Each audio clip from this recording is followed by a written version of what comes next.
ओम साई राम। आशा करुच्ची बाबांक आशीर्वाद आपण माने भलरे थिबे। आज आसतु जानिबा साई बाबांक संदेश रे बाबा कौन कहिचंती।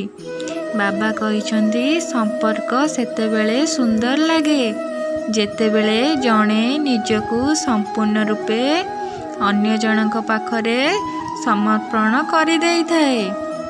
ठीक जेमिति आमे ओ आम बाबांक मध्यरे थिबा ए सुंदर संपर्कटी। भरोसा गोटिए संपर्कर सबुठारु बड़ अस्त्र होई थाए। जदि केही तुम उपरे भरोसा करुची ना ता भरोसा को केबे भी भांगिबाकू दियंतु नाही, कारण संपर्क रक्तरे न थाए विश्वास रे थाए। बाबांक पाई हृदय गोटे छोट कमेंट करि दियंतु। ओम साई राम।